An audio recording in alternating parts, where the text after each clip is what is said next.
For years, it was just a rumor whispered in paddocks and trailheads. Every time Kawasaki dropped a new motocross bike, someone would ask, "When's the KX500 coming back?" And the answer was always the same: never. The big two-stroke was a relic, a fossil from an age before emissions rules, before fuel injection, before the four-stroke takeover. Well, someone at Kawasaki finally decided the world was ready again. And in 2025, the legend has returned. The KX500 is back, and it's not just a museum piece in green plastic. This thing is a full-on, modernized, race-ready weapon. But here's the twist. It's not exactly the same animal we remember. And for some riders, that's going to be both the best news ever and the biggest disappointment. Let's start with the first impression. You see this thing in person, and it's instantly clear Kawasaki didn't phone it in. The bodywork is straight out of their current KX race program. Sharp, narrow, aggressive lines that make the old 90s plastics look like playground equipment. The ergonomics have been completely rethought. The rider triangle is tighter, the seat slimmer, and the tank narrower, making it easier to grip with your knees. Kawasaki based a new frame on the proven KX450 chassis, but beefed it up with reinforced headstock areas and new engine mounts to handle the torque from a 500cc two-stroke without twisting into a pretzel. Even the subframe has been strengthened, not because it needs to hold more weight, but because they know this bike is going to spend a lot of its life airborne. Now, the engine, the part everyone's been waiting to hear about. Yes, it's still a two-stroke. Yes, it's still liquid-cooled. But the days of swapping jets in a dusty paddock are gone. This motor runs electronic fuel injection with a 50mm throttle body, ECU-controlled ignition mapping, and an electronically operated power valve. That means smooth fueling at any altitude or temperature, instant throttle response, and a much broader power band than the pipey old monster you remember. It's counterbalanced too, which is huge. The old KX500 was notorious for shaking like a jackhammer at certain RPMs. The counterbalancer in the 2025 model doesn't completely erase the buzz. You still know you're on a big single-cylinder two-stroke, but it takes the edge off. Enough that long stints in the saddle don't leave your hands tingling for hours. And the numbers? Kawasaki claims 72 horsepower at the crank, which puts it comfortably above most modern 450cc C4 strokes. But more important than the peak number is how it delivers that power. Where the old bike felt like an on-off switch, the new one builds. Torque from down low surges through the mid-range, and then, if you dare, screams into the top end like a banshee. It's still wild, still addictive, but it's more controllable, more predictable. Suspension is straight up race kit. You get 49mm Showa coil spring forks with full adjustability and a matching Showa rear shock. Also fully tunable for compression, rebound, and preload. Out of the crate, the settings lean toward aggressive off-road racing, stiffer than a trail bike, but plush enough that you won't feel like your spine is being used as a test track. Brakes are pedal style, discs with updated twin piston calipers.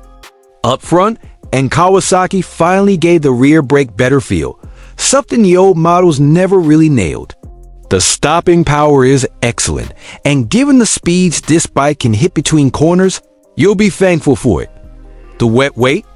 About 238 pounds with all fluids.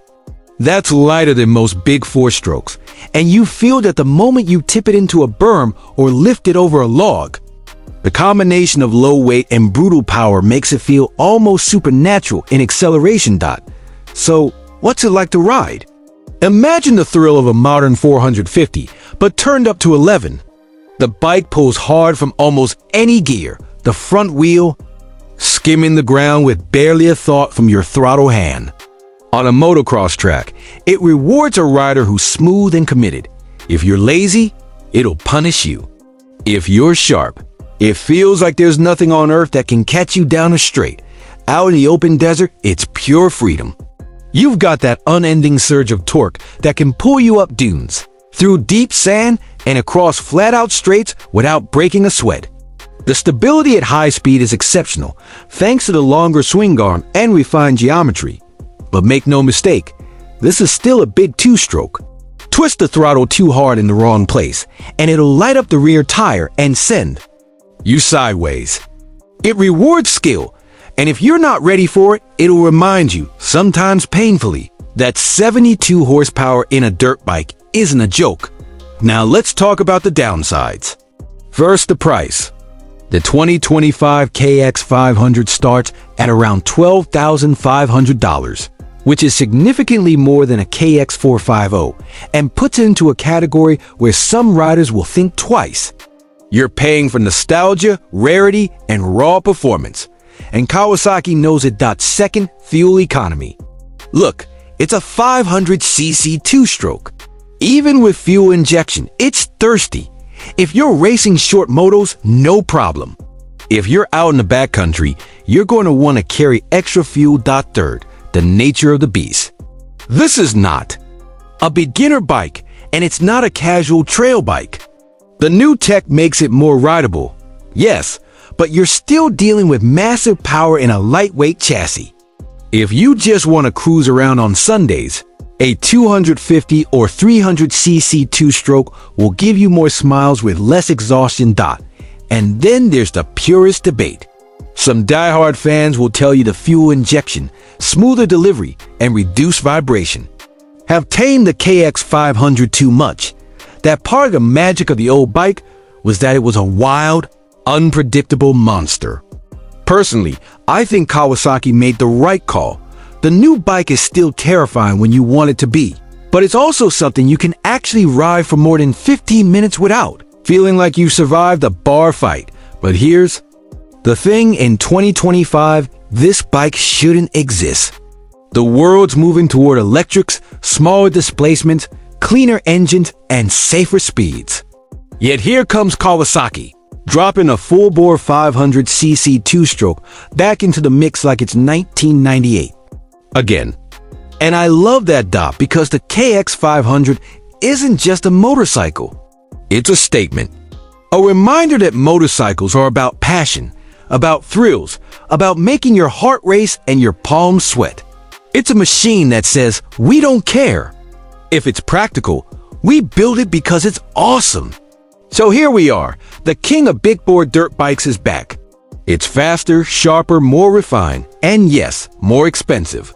It's still dangerous, still loud, still thirsty, and still one of the most grin-inducing rides you'll ever throw a leg over. This is Acer Rider, and if the sound of a 500cc two-stroke hitting the pipe doesn't make your soul feel alive, you might just be in the wrong sport. The question is, are you ready to tame the beast?